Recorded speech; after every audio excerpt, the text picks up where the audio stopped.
Hi everyone, welcome back to the Strawberryloli channel. This is your friendly neighborhood Slytherin Ren. Okay, I cannot even lie, there are literally so many new makeup releases on the horizon. It seems like out of nowhere that I'm genuinely excited for. I've been practically foaming at the mouth about ever since I found out. You know how you go through phases, like sometimes you're just really not interested in anything that comes out, and then other times you just want to get your hands on literally everything and anything. That's how I feel like right now. I feel like I'm transitioning out of a pretty dry spell, to be honest. I don't even know what happened. It's like one day I was in my whole, Project Pan, shop my stash mode, and then literally the next day, all of a sudden I have a new wish list a mile long, and I can't even keep up with all the new releases. But yeah, with that being said, let me just go ahead and jump into my wish list right here. I wanted to share with you, this is not even like a maybe list of all of the things that I'm kind of interested in that are coming out soon. No, this is like I've pretty much already made up my mind that I'm going to pick up all of these, with the exception of maybe like one or two items I'm a little bit on the fence about, just because they're not necessarily that novel or exciting. She's the least exciting to look at, but they have been in the back of my mind for a while now. So anyway, let's get started. I'm kind of gonna go in order from what I want the most to what I want the least. Although, to be clear, I want everything on this list. I plan on purchasing everything with the exception of maybe one. Okay, number one, this should not come as a surprise to anyone. In fact, by the time this video is up, I don't know, depending on how long it takes me to edit, this might already be released by that point. The highly anticipated ColourPop and Alice in Wonderland collection. I'm actually kind of nervous if I'm even going to be able to get my hands on this, because this seems like one of those collections that really just might result in the sales site actually breaking down or crashing because there's so much foot traffic. That's how much everyone loves Alice in Wonderland, right? I feel like this is one that the girls are seriously going to be clamoring and fighting for. So I'm gonna do my best to get my hands on one, but who knows, only time will tell. So I will be 100% honest, the only draw for me pertaining to this collection is 100% the packaging alone. If the last collection that I reviewed from ColourPop was any indication, so that would be the Valentine's Day collection, I really don't expect much in terms of the quality, at least of the eyeshadow palette. I felt that the Flirty Talk eyeshadow palette that they released this year for Valentine's Day was really just, you could tell that they changed something up with the formula. I was very underwhelmed with the overall performance and the color payoff and all of that, and it seems like a lot of other people echoed my sentiments. So yeah, to be honest, after that collection, that's what kind of deterred me from purchasing more things from ColourPop since then. So for the Alice in Wonderland collection, I'm looking at the eyeshadow palette right now, and like, to be honest with you, yeah, just upon first impressions, I mean, the design is top notch, like adorable, super inspired. I love it. Even the color story, I can appreciate that they went with kind of like a softer, more muted, dreamy like color story than one would expect. I mean, I don't know about other people, but for me personally, like, my first expectation for an Alice in Wonderland eyeshadow palette would be super bright colors, very psychedelic themed. So the fact that they did not go in that direction, I can actually respect it. I feel like it's a very unique take on Alice in Wonderland, and yet it still somehow, it makes sense to me, like it fits the whole Disney IP color story as well. But yeah, personally, these colors, I'm just gonna be upfront, they're not my initial cup of tea, no pun intended, because it's not even like what I would go for typically in terms of a brighter pastel color story. This just looks, to be frank, kind of ashy to me, but it's okay. Like I said, I can appreciate something different and I'm willing to give it a chance. I just don't have high hopes for ColourPop's eyeshadow formula at this point though, unfortunately. Oh yeah, and just the other long-standing gripe, I guess you could say, that I have with a lot of their IP collaborations, not just this Alice in Wonderland one, is that I feel that they really do such a great job. The overall design and concepts and all of that, I've been consistently impressed with all of the IP collaborations that I've owned from ColourPop so far, but it has always bothered me a little bit how it seems like most of their creativity when it comes to these collaborations goes mainly towards the eyeshadow palette, which makes sense because that's always going to be the star of the show for any collaboration. I just feel like there's always such a huge opportunity wasted with some of the smaller items from the collection. It doesn't make sense to me because they always go above and beyond when it comes to the design for the outside cardboard packaging, but then when you look at the actual item itself for the non-eyeshadow palette, so lacking, and it makes me feel a little bit slightly definitely catfished. So like in this collection, for example, I'm talking about the shadow sticks, you know. When you take away the cardboard box, there's really nothing much on the actual packaging of the product itself to indicate that it's something special, you know. I feel like it's just not enough to slap those little silver motifs on the cap and then call that an Alice in Wonderland product. So case in point, like I have with me right here one of the Super Shock highlighters from the ColourPop and Harry Potter collection. Look at how beautiful and ornate the outside box is. It's just like so much detail in the artwork, different textures, you know. But then the product inside itself is just like want. Like really, this is all you could come up with for the actual Hedwig Super Shock highlighter. Alright, but anyway, like I said, I am going to purchase this collection regardless, and I regret nothing. I'm really excited for this Queen of Hearts themed bright red blush, by the way. It's called Silence. I've been wanting a true red matte blush for a while now, and I had other chances in the past to purchase ones from other brands and collections, but I'm glad I held out until now because I can just get it with this Alice in Wonderland collection. Okay, number 2 on my list, the Flower Nose Moonlight Mermaid collection. I have never actually owned anything from Flower Nose yet to date, and I feel like this may be the one, guys. This may be my initiation into the Flower Nose cult. They do have a few Flower Nose products available here in Japan, but I noticed that they never really have the at least I've never really seen any of the new collection items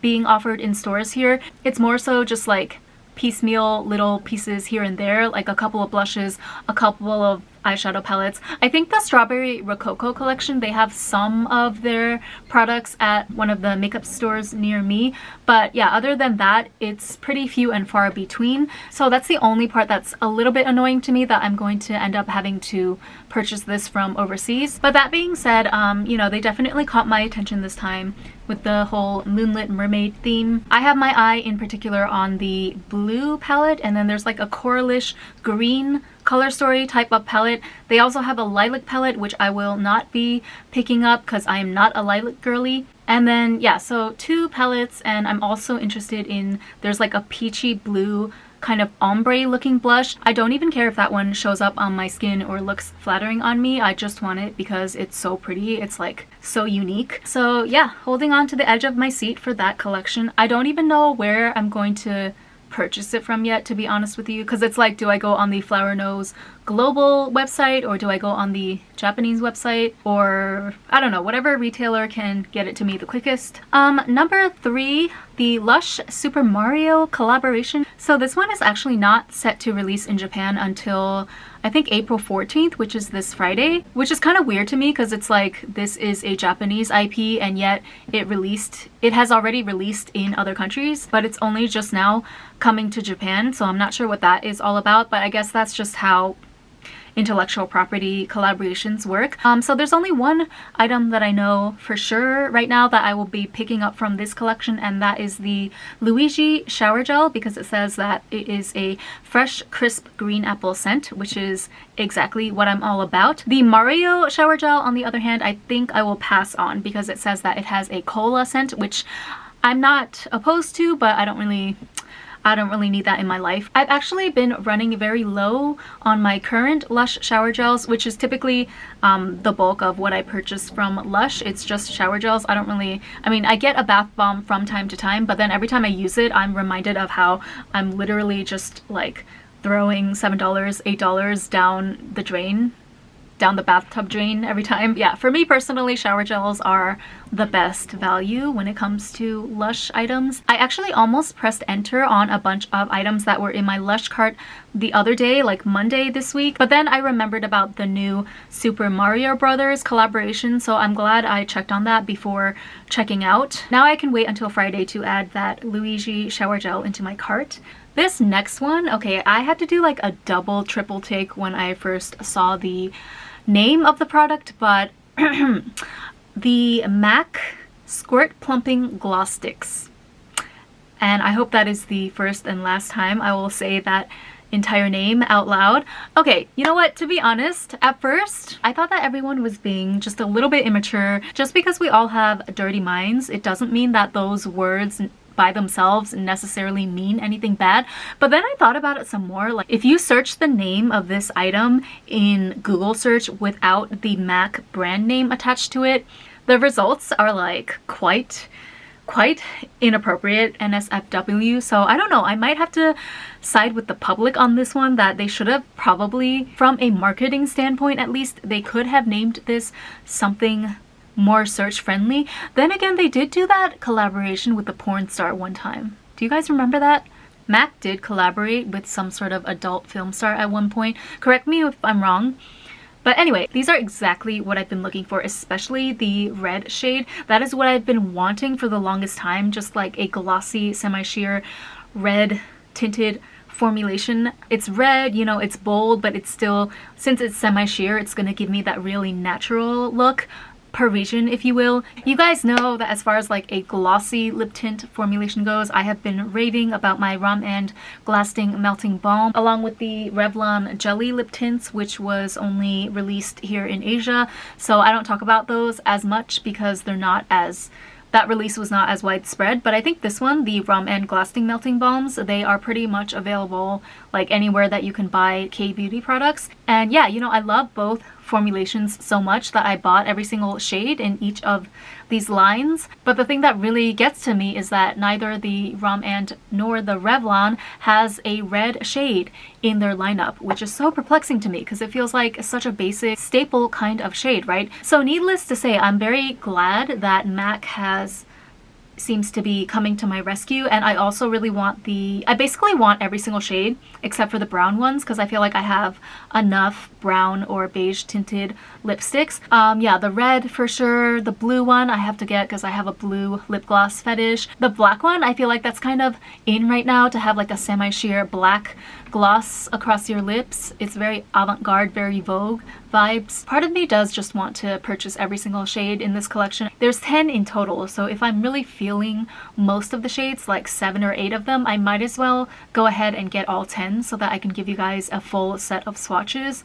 We'll see, we'll see. I actually don't even know. I don't know when or if this is coming to Japan. I mean, I guess I'll just keep an eye out. If it doesn't come to Japan, there's not really much I can do. I really hope this does come to Japan though, because I really, really want that red at least. Oh, and apparently this is not a brand new formulation. This is like a throwback to an old product that they used to have. I personally have never seen this from MAC before though, so anyone, if you're out there, if you've tried this plumping gloss stick before in the past, can you let me know what your thoughts are on it? It looks pretty good to me as far as the swatches go, but I don't know, there's always a chance I might not jive with the formula once it's actually on my lips. But like I said, if they do come to Japan, I'm probably just going to buy them all sight unseen online and then just pray that they work out, everything works out. Speaking of the Rom and Lasting Melting Balm, I see they've come out with 2 new shades for this line. Again, not red. Like, guys,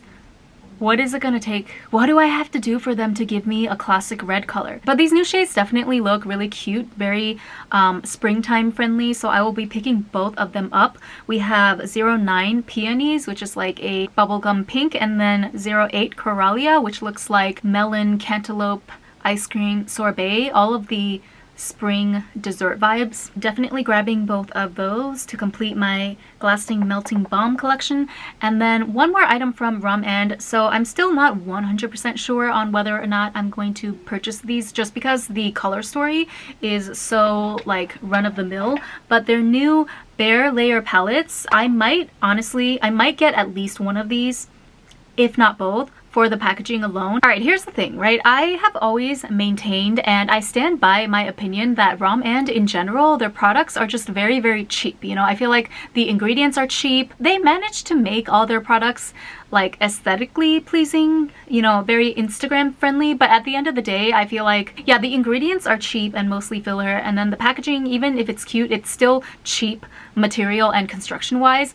And I said what I said. You can fight me if you want to, with the exception, like the one outlier being, again, the Lasting Melting Balm. I think this is the best and the highest quality item that Rom and has produced to date. So I feel like in terms of quality, you know, this Bare Layer palette, even though I love the design, it's very unique. You know, I do give them props for that. It's not just another standard clear case eyeshadow palette. There's some commendable attention to detail here for sure. Like for example, the wavy ridging of the case itself, and then of course the different shaped pans, the heart-shaped blush pan, and then like the circle-shaped topper glitter color pan beneath a classic 4-pan quad layout. It's very visually appealing to me. I just know for a fact that the actual powder itself, it's going to be very lackluster by my standards. It's going to be very like not super pigmented, really boring, natural looking shades, which, you know, no hate to the brand or the concept. I know that that's the look that they're aiming for. I have no excuse to buy this palette because the color story is nothing that I don't already have in my collection, and the rum and eyeshadow or, you know, powder formulas themselves, I've never found them to be anything to write home about. But you know what, as it stands now, I'm very, very tempted by this palette. I think we'll leave it at that for now. We'll see in the future if I'm able to swatch it or play around with it in stores, whether or not that sways my decision. So last but not least, like I said, this is the lowest on my priority list, but I've been thinking about this and then forgetting about it and then thinking about it again. It just keeps re-entering my consciousness over and over again, and that would be the RMK Pure Complexion Blush. I'm looking in particular at shade 03. It's called Lavender Lace. This is like that trendy, cool tone magenta shade that is all the rage these days, started by that Dior blush that went viral on TikTok last year. So yeah, out of everything on my list, you could definitely say that this is the item that I quote unquote need the least. But this is not a need list, right? This is a wish list. These are 3,630 yen a pop, so we'll have to see if I can scrounge up some credit card points somewhere. Maybe that will make the purchase easier for me. You know, my dear friend Meg kindly purchased from my Amazon wishlist for me earlier this year, kind of like a drugstore version of this blush. This is the Rom and Better Than Cheek in 002 Blueberry Chip. Now this one is obviously, this is a lot lighter and more pastel than the RMK blush. I love using this as a base, especially when I want to wear more like brighter pink blush colors. I like to put this on as a brightening base, and then I'll put like the deeper blush on top. I kind of treat it as a blush transition color. But I really thought, you know, I thought that I would be able to get my fix for this type of like a rectangular minimalist looking blush pan from a drugstore brand. My bouginess just will not let me forget this RMK Pure Complexion Blush. Who knows if or when I'm going to pick that one up, but just consider this as like a precautionary warning. There's a chance of you seeing me purchase and review one or more of the RMK Pure Complexion blushes in the near future. Okay, that's all I have for you today. Thank you so much for sitting here with me and just kind of casually going through all of the new makeup releases that I want and am genuinely excited for lately. Let me know if you're thinking about picking up anything that I mentioned today, or if there's anything else that you think I might be interested in. Actually, no, I really don't think I need any additional, you know, temptation when it comes to new makeup. But nevertheless, as always, thank you so much for watching, and I'll see you in my next video. Bye!